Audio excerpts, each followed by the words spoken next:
কি লাভ হবে যে এই জাতীয় ঐক্যের জন্য সমাবেশ করা, মার্চ ফর জাস্টিস প্রোগ্রাম করা, সারা বাংলাদেশের ছাত্রদেরকে ডাক দেওয়া? যদি নিজেদের মধ্যেই একতা না থাকে তাহলে পরিণতি কোন দিকে যাচ্ছে?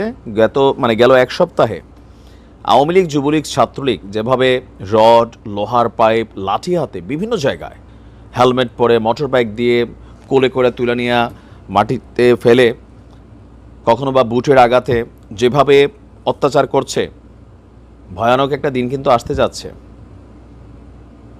আর তোমরা এখন নিজেরা নিজেদেরকে পিটাচ্ছ, ভাবা যায়? অবশ্য এলাকাটা অন্যরকম, ওই এলাকাটার মধ্যে একটা টান টান উত্তেজনা থাকে। এলাকাটার নাম কি? ব্রাউনবাড়িয়া।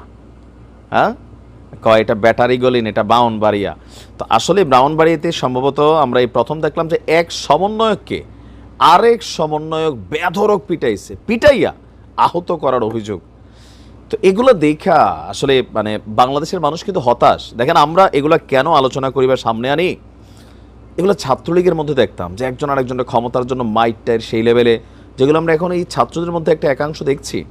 আবার এরা একে অন্যকে ট্যাগ করছে যে তুমি ছাত্রলীগ, তুমি প্রো ছাত্রদল, তুমি এইটা, তুমি সেইটা, কিন্তু এগুলা নিজেদের জন্যই বুমেরাং হবে। দর্শক, ঘটনার প্রেক্ষাপট হচ্ছে ব্রাউনবাড়িয়ার আশুগঞ্জ। এটা কোনো কথা? কুইট্টা অ্যালবাম কইয়ে কিন্তু ঝাঁপাই পড়ছিল নাহিদ ইসলাম রোহান। ব্রাউনবাড়িয়ার আশুগঞ্জে নাহিদ ইসলাম রোহান নামে এক সমন্বয়ককে পিটিয়ে আহত করার অভিযোগ করেছে আরেক সমন্বয়কের বিরুদ্ধে।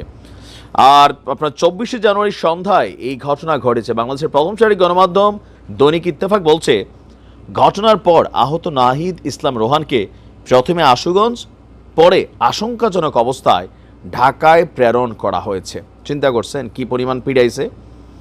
আহত রোহান আশুগঞ্জ চরচারতলা এলাকার মৃত ওমর আলীর ছেলে। এই ঘটনায় উত্তেজিত হয়ে সমন্বয়কদের একটি পক্ষ আশুগঞ্জ গোলচত্বরে ঢাকা সিলেট মহাসড়ক অন্তত 10 মিনিট অবরোধ করে রাখেন। মাথা উলেই গেছে নাকি? তোমরা একজন আরেকজনের পিটাইছো, মহাসড়কে তোমরা আবার অবস্থান নিচ্ছ। হাস্যকর না? যেই পিটাইছে তার বাড়ি অবরোধ করতা, তার বিরুদ্ধে থানায় যাইতা। পোলাপানির সেন্স টেন্স লড়ে যাচ্ছে। আচ্ছা, পুলিশ বলছে আগামী 30 জানুয়ারি আশুগঞ্জে শ্রম এবং কল্যাণ কেন্দ্রে তারুণ্যের মেলায় আসার কথা রয়েছে জাতীয় নাগরিক কমিটির কেন্দ্রীয় যুগ্ম আহ্বায়ক আশরাফ মাহাদি এবং মুখ্য সংগঠক আতাউল্লাহর।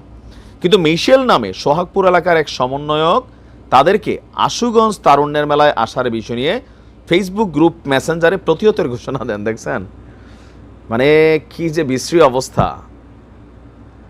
ঢাকার কেন্দ্রীয় নেতারা আসবে, আশুগঞ্জের এক ছেলে বলতেছে, সেও সমন্বয়ক, ফেসবুকে সে মেসেজ দিয়েছে যে প্রতিহত করবো, আশুগঞ্জে ঢুকলে ঠ্যাং লুজা লুজা করে ফেলবো। এ নিয়ে নাহিদ ইসলাম রোহান আবার প্রতিবাদ করছে।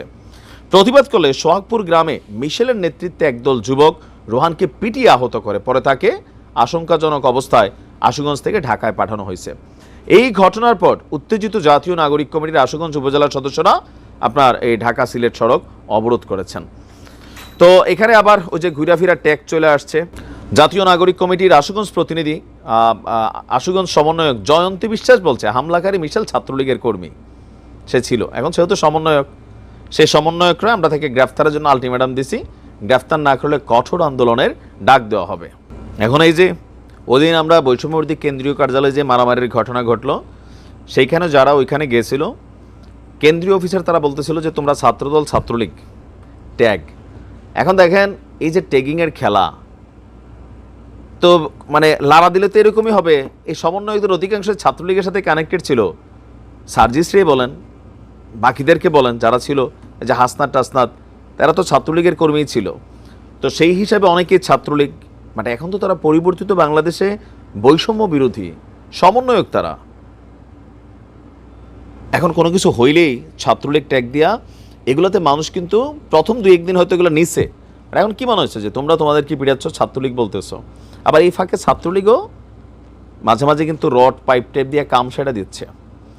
এগুলো নিজেদের জন্য ক্ষতিকর হবে। ঐক্যের অবস্থাটা ভেঙে গেছে, প্রকাশ্য চলে আসতেছে যে তোমরা নিজেরাই একত্র না আজকে।